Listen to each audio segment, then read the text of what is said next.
정말 중요한 일들 있잖아요.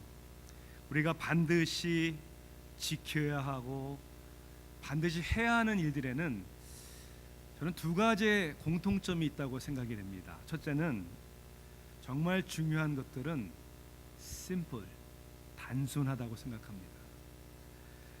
진리는 순수하고 단순한 거예요. 가짜는 순수하지 않고 복잡합니다.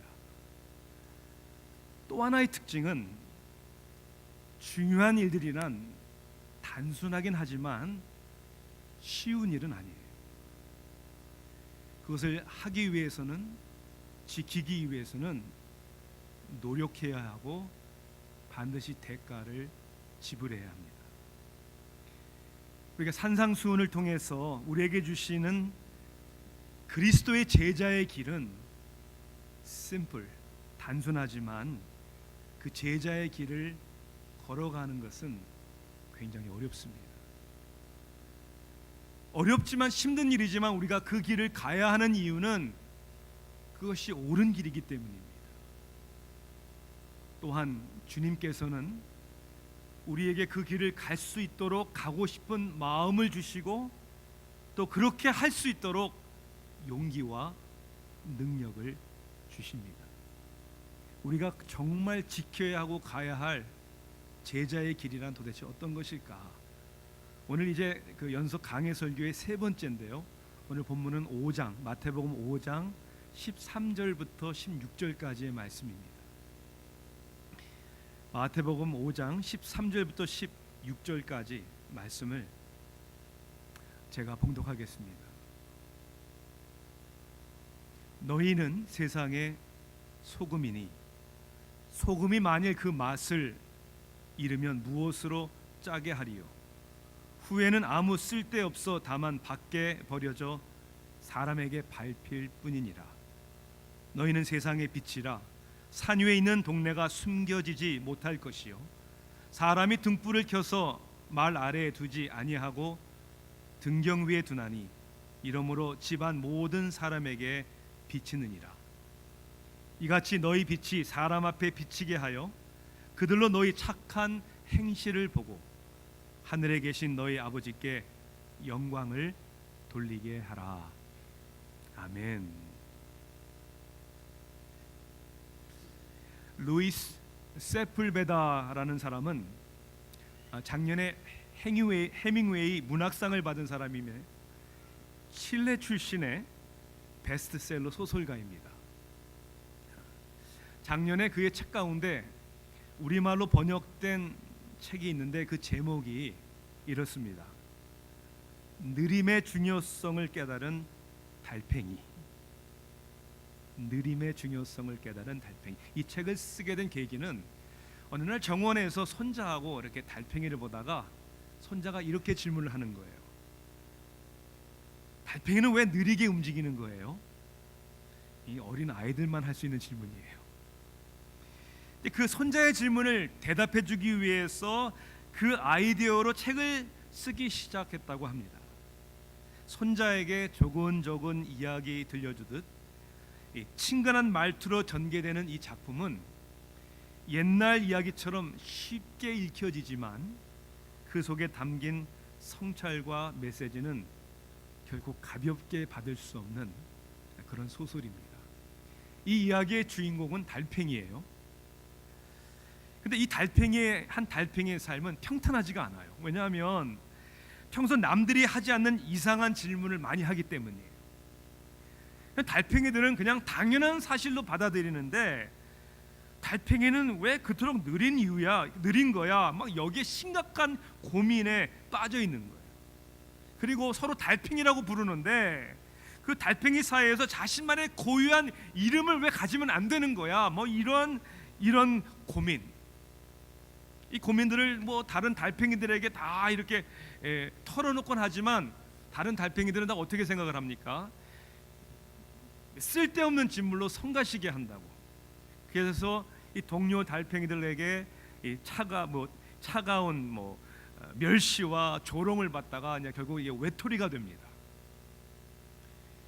또 너무나도 답답한 자신의 질문에 대한 답을 찾기 위해서 자기 정든 고향 민들레 나라라는 고향을 떠나서 홀로 여행길을 나섭니다. 그 여행 도중에 세상의 끝이라고 이렇게 불리는 인간의 거주지에 이르게 되고, 그리고 인간은 거기에서 이 아스팔트 길을, 이 도를 확장하기 위해서 이 동물들이 살고 있는 소중한 터전들을 마구 파괴한다는 사실을 알게 돼요. 그리고 자신들의 친구가 살고 있는 민들레 나라도 결코 심각한 위험에 처하게 되었다는 사실을 알게 되고, 이 돌아가서 위험을 이 동료들에게 알려야 되겠다, 그리고 함께 탈출이 되겠다, 그런 마음을 결심을 합니다. 이런 막막한 이 여정에 나선 달팽이가 도대체 깨닫는, 왜 달팽이는 느리게 걷는 것일까? 그런 이야기를 전개해 나가면서 이 고독한 여정을 통해 이 달팽이 자신의 정체성과 사명을 발견해 나가는 이 한 유별난 달팽이의 방황과 성장 이야기를 담은 것 같지만, 사실은 누구에 대한 이야기냐면 우리 인간에 대한 이야기. 질문하지 않고 자기의 정체성을, 왜 우리는 이런 거지? 라는 자기의 정체성과 자기의 사명을 잃고 살아가는 사람들에 대한 적나라한 지적과 비판의 이야기라고 저는 그렇게 느껴졌어요. 여러분, 우리 인간의 고통과 불행의 원인이 무엇이라고 생각하십니까? 돈의 문제, 환경의 문제라고 생각하십니까? 돈의 문제, 환경의 문제는 어떻게 보면 아프긴 하지만, 불편한 것이지만 꼭 불행의 원인은 아닙니다. 인간의 고통과 불행의 원인은 바로 이 저자가 이야기하듯이 자신의 정체성과 사명을 망각하고 살아가는 그 근본적인 원인이 거기 있다고 저는 분명히 그렇게 믿습니다. 나는 누구인가? Who am I? And what am I here for? 나는 도대체 여기에 왜 있고 무엇을 위해 존재하는 것인가? 예수님께서 이 세상에 오셔서 이 세상에, 이 땅에 오신 이유는 우리를 멸망과 지옥으로부터 구원해 주실 뿐만이 아니라 그 멸망과 심판으로부터 구원해 주시는 것은 당연하지만, 더 나아가서 자신을 잃어버리고 자신의 목적을 상실한 인간의 근본적인 문제를 해결하시기 위하여 오셨다는 것이죠. 오늘 우리가 읽은 마태복음 5장 13절의 첫 단어가 어떻게 시작됩니까? 너희는, 이렇게 시작돼요. You, 너희는. 그리고 누구든지 이해할 수 있는, 누구든지 공감할 수 있고 누구든지 느낄 수 있는 소금이라는, 빛이라는, 그렇죠? 우리가 다 공감대를 형성할 수 있는 그 비유로 제자들의, 아니 우리들의 정체성에 대해서 우리가 이렇게 살아야 되는 게 아니냐, 우리의 사명에 대해서 예수님이 오늘 말씀하십니다. 너희는 세상의 소금이니, 또 너희는 세상의 빛이니. 세상과 소금, 세상과 빛이라는 비유로 우리에게 말씀합니다. 그냥 우리가 세상에 살고 있는, 세상에 존재하는, 그냥 왔다가 가는 그러한 존재가 아니라, 아니 세상 사람들처럼 세상 사람들과 함께 그냥 살아가는 사람들이 아니라, 여기에는 그 이상의 우리가 뭔가가 다른 정체성이 있어야 되는 것이고, 우리가 추구해야 하는 어떤 사명이 있다는 것이죠. 지난주 그래서 우리는 말씀을 통해서 복 있는 사람은, 아니 행복한 사람은, 즉 세상 사람이 아니라 그리스도의 제자가 무엇을 통해 행복을 찾아야 되는가? 제자의 모습은 이런 것이다, 제자의 가치관은 이런 것이다, 제자의 캐릭터는 이런 것이다. 그럼 오늘은 그런 제자가 이렇게 살아야 되는 것이 아니냐라는 사명의 문제를 오늘 본문은 다루고 있다는 것이죠. 예수를 따르는 제자는 뭔가가 다르다는 것입니다. 이 부패한 세상을, 그리고 어두운 세상을 그냥 내버려두지 아니하고, 그들과 같이 살아가지 아니하고 그것을 변화시키는, 더 아름다운 세상으로 하나님이 통치하시는, 하나님이 왕이 되시는 그러한 행복하고 사랑하고 하나가 되는 그러한 세상으로 변화시키는 사명이 우리에게 있다는 것입니다. 이 사명이 왜 이렇게도 중요합니까? 그 사명은 도대체 어떤 것입니까? 오늘 말씀을 보니까 먼저 이 주님께서 제자들 우리에게 주신 사명은 먼저 우리 자신의 정체성과 삶의 만족에 대한 제자로서의 열매다. 오늘 우리는 그렇게 깨달아야 합니다. 우린 제자로서의 우리의 정체성, 그리고 우리의 삶이 행복한 사람에게는 사명이 불타는 것이다. 한국에 생애 설교사라고 이렇게 부르더라고요. 최성보 교수가 쓴 100세 시대 인생 행복이라는 주제의 글이 있습니다. 요즘 우리가 100세 시대가 되었다 이렇게 얘기하잖아요, 그렇죠? 오래 사는 것도 중요하지만 오래오래 살아야죠. 오래 사는 것도 중요하지만 어떻게 오래 사느냐가 더 중요합니다. 여러분들 오래 사시기를, 장수하시기를 정말 기도하고 축복합니다. 아멘 하신 분들은 특별히 더 장수하실 줄 믿습니다. 그래서 여러분 장수하실 뿐만 아니라 건강하게 장수하시기를 축원합니다. 아멘. 그냥 건강하게 장수하실 뿐만 아니라 행복하게 장수하시기를 주님의 이름으로 축원합니다. 사는 것이 지옥이다 이러면 안 되는 거예요. 그렇죠? 자, 그러면 오래오래 행복하게 건강하게 살아야 되는데 그러한 행복한 장수의 비결은 결국 사명과 비전의 재확립에서 시작된다라는 것이 이 교수의 이야기하고자 하는 포인트예요. 그는 인생을 거다란 바다를 향해 하는 배 비유를 하면서 이 사명과 비전이 뭐냐, 그것은 망망한 대해를 향해 하는 배가 표류하지 않고 목적지까지 순항하도록 이끌어주는 좌표다 이렇게 설명을 하는 거예요. 그리고 이 사명, 이 비전을 수립하기 위해서는 가장 중요한 질문이 뭐냐면 먼저 내가 누구이냐라는 자아 정체성을 분명히 정립할 필요가 있다는 거예요. 그는 이렇게 얘기를 합니다. 한국보건사회연구원이 최근에 발표한 발표의 제목이 이거예요. 한국 국민의 건강 행태와 정신적 습관의 현황과 정책 대응. 지금 한국 사람들의 이 건강한 습관이 어떠냐 이제 이런 걸 질문하는데 12세 이상의 1만 명의 한국 사람 대상으로 서론 조사를 한 거예요. 자, 그런데 놀라운 문제의 심각성을 발견한 겁니다. 자신을 가치 없는 인간으로 여기는, 즉 자신에 대한 부정적 사고, 응답 비율이 60%가 넘는다고 합니다. 그러니까 60%의 국민들이 자신의 가치관을 잘 모르고 자기에 대한 부정적인 사고가 있다. 자, 그리고 미래에 대한 희망이 없는 거를 무망이라고 그래요. 미래 희망이 없다. 무망. 응답 비율이 47%. 다시 얘기하자면 자신에 대해서 만족하지 아니하고 행복하지 않은 사람들이 사는 사회는 희망이 없다는 거예요. 자신이 행복하지 않기 때문에, 자신이 만족하기 때문에 내가 뭔가를 이루어야 되겠다라는 그런 꿈이나 비전이 없다는 거예요.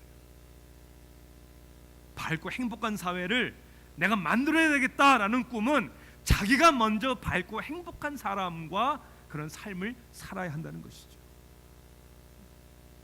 이 축구 선수 박지성의 자서전 제목이 더 큰 나를 위해 나를 버리다라는 제목의 책이에요. 그 책에 보면 이 박지성 선수의 생각에 대해서 참 분명히 이렇게 느낄 수가 있는데 그 한 챕터가 뭐냐면 제목이 이렇게 돼 있어요. 최고보다 유일함을 꿈꿔라. 최고보다 유일함을 꿈꿔라. 예수님이 뭐라고 하셨어요? 너희는 세상의 소금이다. 너희는 세상의 빛이다. 우리는 다 세상에 뭘 추구합니까? 최고, 최고의 학력, 최고의 직장, 최고의 보수, 이런 세상에 물질 만능주의 삶 속에서 최고를 추구하지만 사실 그것은 행복하기도 절대로 성공하지도 않는 사람들의 모습이라는 거예요. 왜냐하면 최고라는 것은 비교의식에서 나오기 때문에 그런 거예요. 유일한 나를 찾아야 되는 것이죠. 그래서 예수님은 너희는 세상의 최고가 아니라 너는 세상과 다른 소금이야, 세상과 다른 빛이야, 이렇게 말씀합니다. 소금 노릇을 해라, 소금의 빛의 역할을 하라가 아니라 이것은 어떤 책임, 어떤 노력, 어떤 부담이 아니라 자기의 본질적인 삶의 정체성, 자기 삶을 의미하는 거예요. 우리가 소금이 돼야 되는 거예요. 우리가 빛이 돼야 되는 거예요. 그래서 우리는 세교의 비전을 그렇게 정했습니다.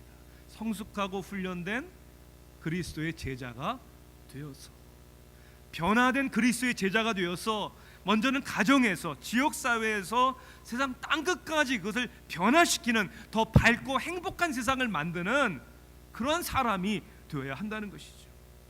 그러기 위해서는 자기의 삶과 자기의 상태가 너무나도 중요하다는 거예요. 악처로 소문난 어느 유명한 철학자의 제자가 이렇게 질문했다고 하죠. 스승님, 결혼을 하는 게 좋습니까? 안 좋습니까? 그 유명한 철학자는 이렇게 대답을 했어요. 결혼을 해라. 잘하면 행복할 것이요, 잘못하면 나처럼 철학자가 될 수 있으니까. 자, 특히 결혼하신 분들에게 제가 오늘 질문할게요. 이 질문을 잘 하셔야 되는 거예요. 결혼을 해야 됩니까? 말아야 됩니까? 똑같은 말을 하더라도요, 어떻게 하느냐에 따라서 여러분들의 결혼에 지금 그 질과 행복을 말해주는 거예요. 결혼이요? 하면 좋죠. 결혼이요? 하면 좋죠. 이거 완전히 다른 거예요. 좀 구체적으로 질문할 테니까 바깥으로 대답하지 마시고 들키니까요. 네, 속으로 대답하세요. 자, 결혼하신 분들, 자, 이 질문이에요. 나는 자기 스스로, 나는 나의 아내의 이런 것 때문에 행복하다. 나는 나의 남편의 이런 것 때문에 행복하다. 자, 5초 안에 빨리.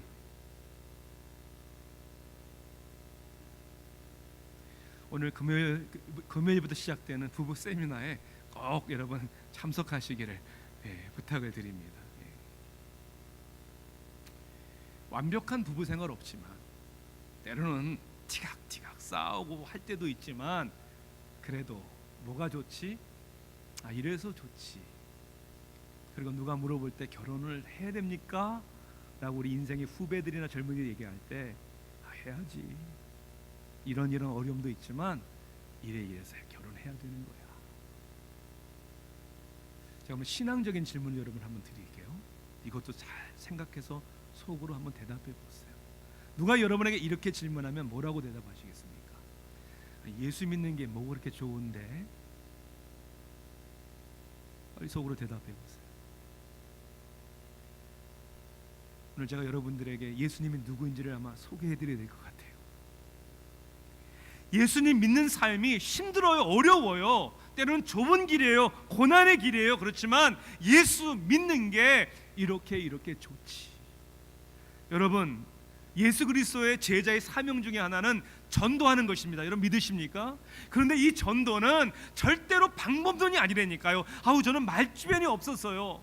아니에요. 절대 그런 문제 아니에요. 내가 예수님을 만나고 내가 예수님과 함께 가는 삶이 나에게 의미가 있고 좋고 행복하고 보람이 있으면 믿지 않는 사람들에게 그 이유를 말해줄 수가 있는 것이죠.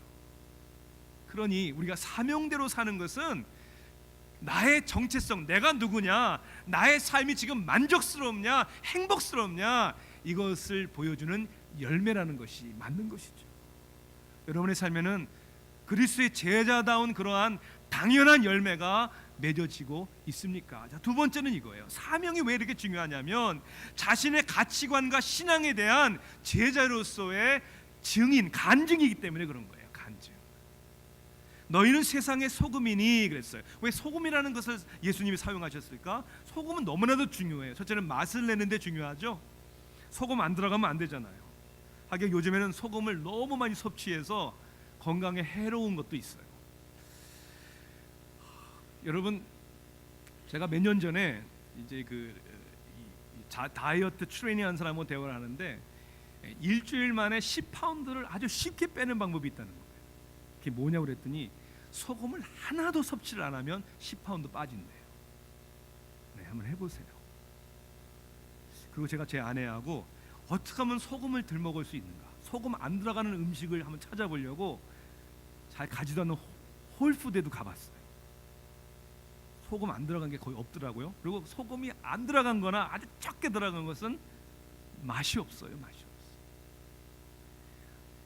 그래서 그냥 살찌면서 살자. 네. 맛을 내는데 사용합니다. 두 번째는 적은 양의 소금은 비료로도 사용이 되었다는 거예요. 그래야 성장을 하죠. 그런데 예수님 당시에 이 소금의 중요성은 냉동 시설이 없었기 때문에 고기 종류나 생선 종류를 부패하는, 상하는 것을 막기 위해서 가장 흔하게 소금을 사용했다는 거예요. 자, 그런데 예수님이 오늘 뭐라고 말씀하셨냐면, 자, 그런데 소금이 만일 그 맛을 잃으면, 여러분 상식적으로 소금이 맛을 잃을 수 있습니까?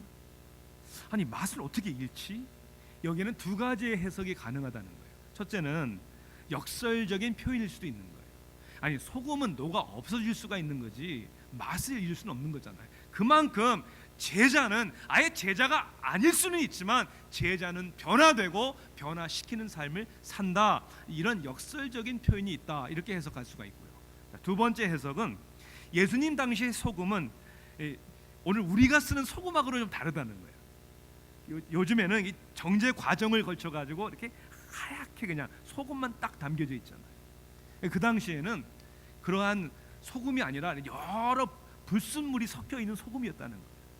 그래서 시간이 지나면 이 소금기가 녹아지거나 없어지면 나중에 하얀 그냥 이렇게 흙처럼 남아 있고 소금기는 아무도 없는 거예요. 오늘 예수님께서 뭐라고 얘기하시냐면 소금이 맛을 잃어버리면 어떻게 된다 그랬죠? 밖에 버려져 사람에게 밟힐 뿐이니라 그랬잖아요. 그러고 보니까 여기에서 해석은요, 전자보다는 후자의 해석이 맞는 것 같아요.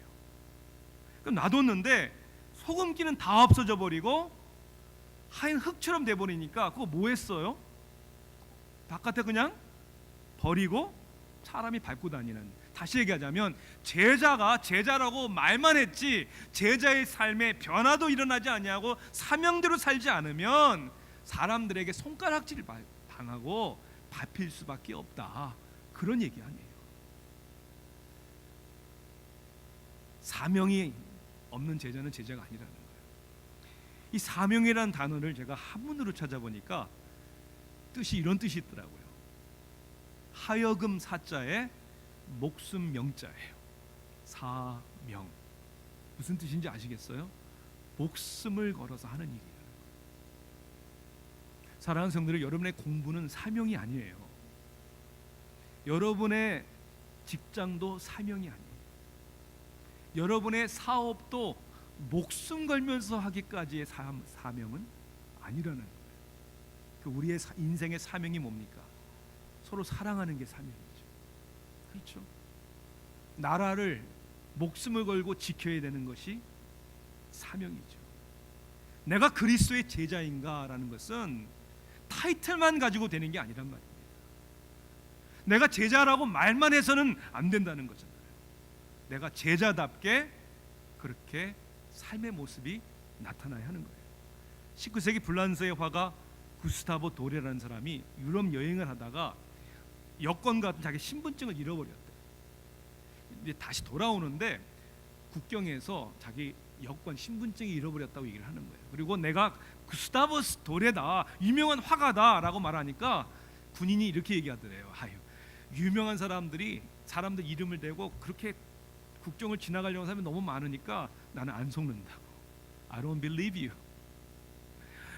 너무나 그냥 답답한 거야. 아니야, 진짜 내가 구스타보 도레라고, 내가 그 화가가 맞다고.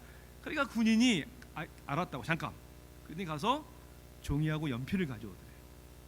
주더니 뭐라고 하냐면, 자, 저기 사람들이 몇 명이 서 있는데 저 사람들 빨리 그려보라고 그러더래요. 화가니까 종에다 그렸대요. 그린 그림을 보고는 맞네. 구스타보 노래가 맞네. 제가 이 이야기를 영어로 읽었는데 그 밑에 이렇게 써 있더라고요. His work confirmed his word. 그렇죠? 그가 그린 그림이 그의 말이 사실임을 증명했다. 이것이 오늘 우리들의 이야기가 되었으면 얼마나 좋을까? 오늘 우리 교회의 이야기가 되었으면 얼마나 좋을까? 그리스도의 제자들이라고 말하는 오늘 우리들의 이야기가 되었으면 얼마나 좋을까? 세상 사람들이 우리의 work, 우리의 삶, 우리의 행실을 보고 정말 그리스도인들 맞네, 하나님 맞네라고 이 얘기가 들렸으면 얼마나 좋을까? 그런데 빛과 소금의 사명을 감당하는 제자의 삶을 살지 못하니까 세상을 변화시키기는커녕 세상 사람들에게 지적을 받고 판단을 받는 것이 아닌가. 헐벗 틸릭이라는 사람은 그래서 이렇게 얘기를 합니다. 예수님은 우리에게 너희는 세상의 소금이니 이렇게 얘기를 했는데 우리는 이 세상의 꿀이니 라고 생각한다는 거예요. 꿀. 그냥 요거 저거에 그냥 단맛을 좀 주면 되는. 여러분, 소금이 뭡니까? 부패하는, 썩어져가는 것을 자기 자신을 녹이면서 막아야 하는 그런 희생적인 사명이잖아요. 사랑하는 성도 여러분, 오늘 저와 여러분이 그리스도의 제자로서의 증인으로서 소금과 빛이 되어서 우리의 행실로 말미암아 우리의 신앙이, 그리고 우리가 믿는 하나님이 참 하나님이심 영광 돌리는 열매가 맺어지기를 주님의 이름으로 축원합니다. 끝으로는 사명은 결국 주님의 사랑과 부르심에 대한 제자로서의 순종을 의미합니다. 이 말씀을 마치면서 예수님은 제자로서의 사명의 목적에 대해서 이렇게 얘기하십니다. 하늘에 계신 너희 아버지께 영광을 돌리게 하라. 하늘에 계신 우리 아버지래요. 우리의 정체성은요, 우리의 사명은요, 우리 스스로 만들 수 있는 것이 아닙니다.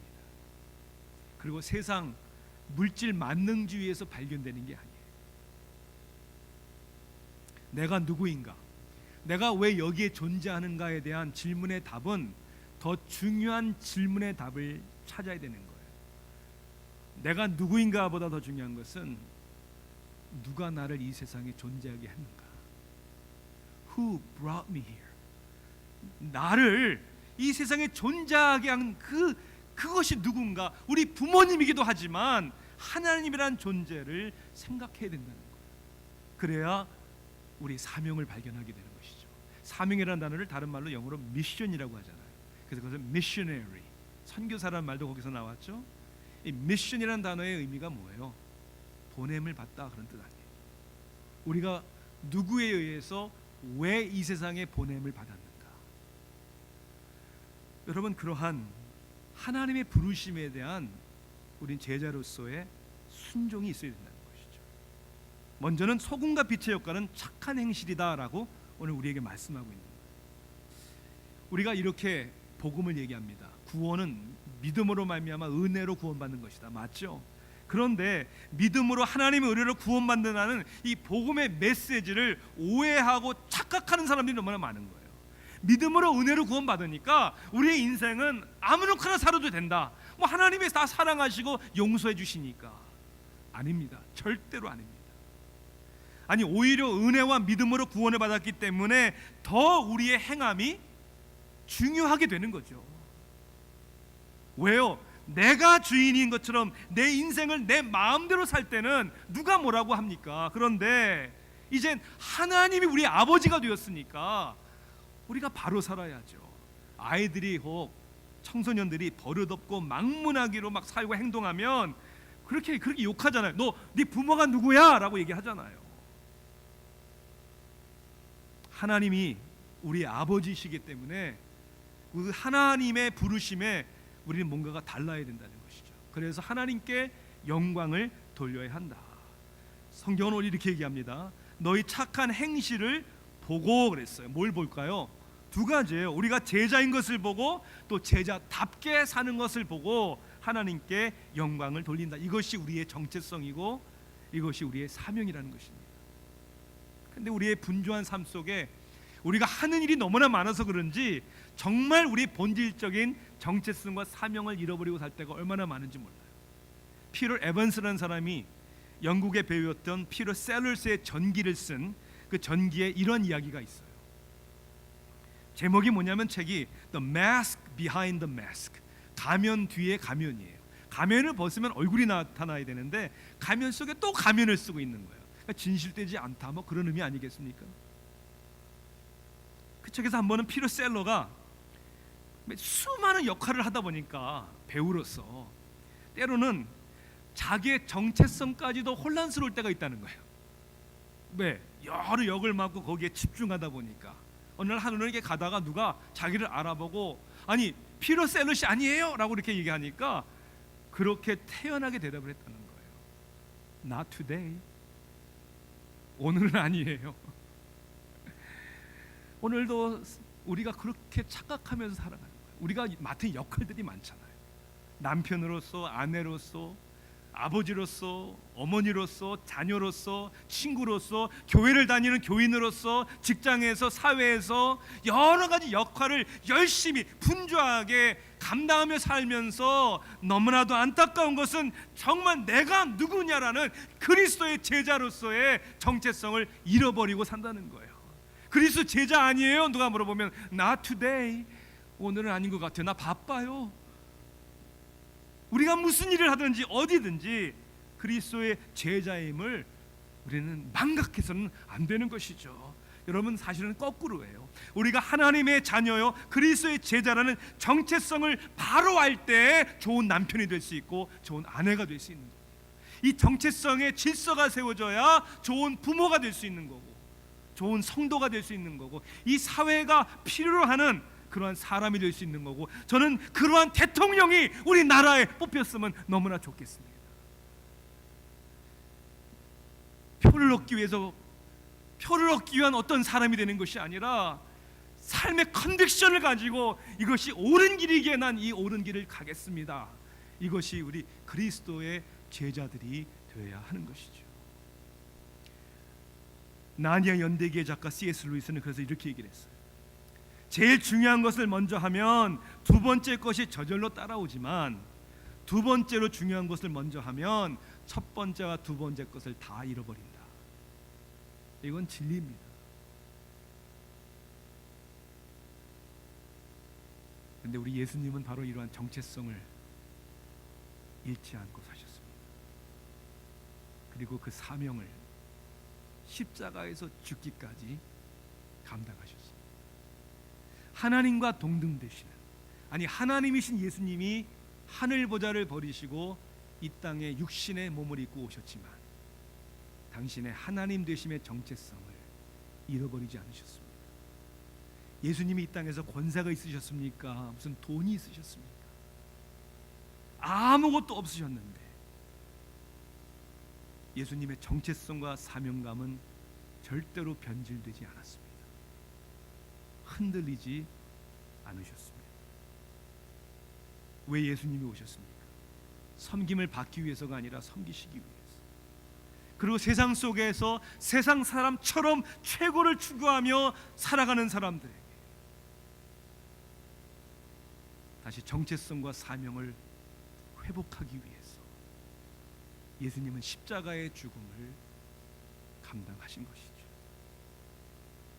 그러므로 사랑하는 성도 여러분, 우리의 진정한 정체성은 그리스도 안에서만 발견되는 것입니다.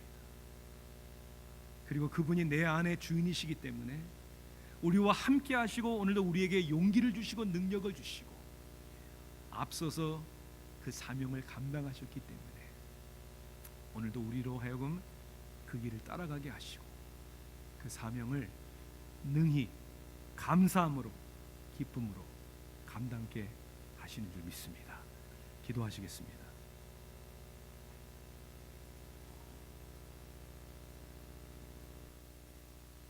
하나님, 우리들의 수많은 분주한 역할 속에서 나의 나됨의 정체성을 세상 사람들의 칭찬이나